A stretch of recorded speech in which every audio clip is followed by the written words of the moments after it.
Salut, moi c'est Gauthier, je suis tuteur pédagogique chez O'Clock et je suis là pour te parler de notre formation JavaScript et Node.js.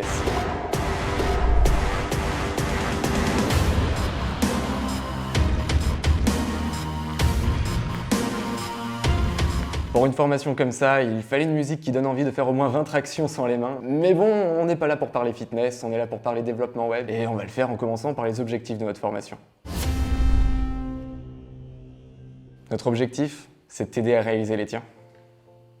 Ouais, je sais, c'est venu tout seul, hein. Elle est belle cette phrase. Heureusement, ça filmé. Bref, l'objectif, de façon plus globale, c'est de devenir développeur web. Et pour y arriver, on va apprendre à maîtriser la partie front-end et back-end d'une application ou d'un site web. Pour ça, on va se focaliser sur JavaScript, un langage très apprécié dans la grande richesse de son écosystème et sa flexibilité. Encore plus flexible que moi d'ailleurs en début de vidéo. Tu veux encore plus d'infos sur nos objectifs? On te conseille de rester jusqu'à la fin de la vidéo, mais en attendant, on va passer aux prérequis.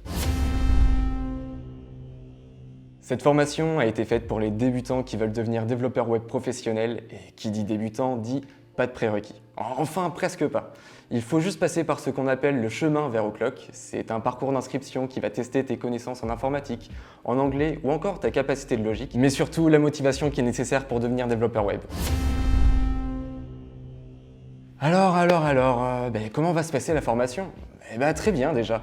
Et pour ce qui est de son organisation, elle va se diviser en 3 grandes étapes, le socle, la spécialisation et l'apothéose.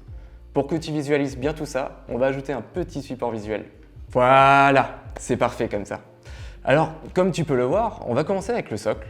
Pendant cette période, on va apprendre les bases essentielles qu'un développeur web est censé avoir dans sa besace. On y verra Linux, HTML, CSS, Git, JavaScript, Node.js, Express. Bon, je voudrais pas te spoiler, mais tu verras par toi-même que ce programme est très complet et très concret. Après le socle, c'est l'heure de la spécialisation. Comme son nom l'indique, pendant cette période, on va se spécialiser exclusivement sur certaines technologies. Tu l'as bien compris, le but de cette formation, c'est quand même de se faire une place dans le marché de l'emploi, alors on va mettre toutes les chances de notre côté. Une fois la spécialisation terminée, on va se diriger vers l'apothéose, un mois entier dédié à la réalisation d'un projet. Ici, on limite l'intervention des formateurs. Le but, c'est d'être en parfaite autonomie pour mettre en application tout ce qu'on aura appris pendant la formation. Alors, qu'est-ce qui va se passer après ce fameux projet? On va enchaîner avec une partie qu'on appelle « En route vers la vie pro ». Pendant cette période, on te préparera et on t'accompagnera aussi à passer ton titre professionnel développeur web et web mobile, qui équivaut à un diplôme de Bac+2. On le précise pour que tu fasses déjà de la place sur ton mur. Maintenant, on va parler money. Bon, normalement, là, on a la musique d'Abba, mais on n'a pas les droits.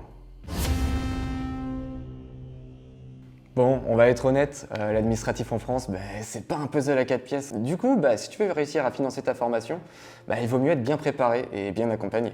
C'est pourquoi O'Clock a une équipe admission spécialisée dans les solutions de financement qui accompagne chaque apprenant sur tout le volet administratif. D'ailleurs, petite info sympa avant de conclure, 75% de nos apprenants bénéficient d'un financement pour nos formations. Si tu veux en savoir plus ou que tu souhaites t'inscrire d'ailleurs, je t'invite à aller directement sur notre site o'clock.io. Bon, ils ont lancé la musique, ça veut dire que c'est le moment où je dois partir. Allez, salut!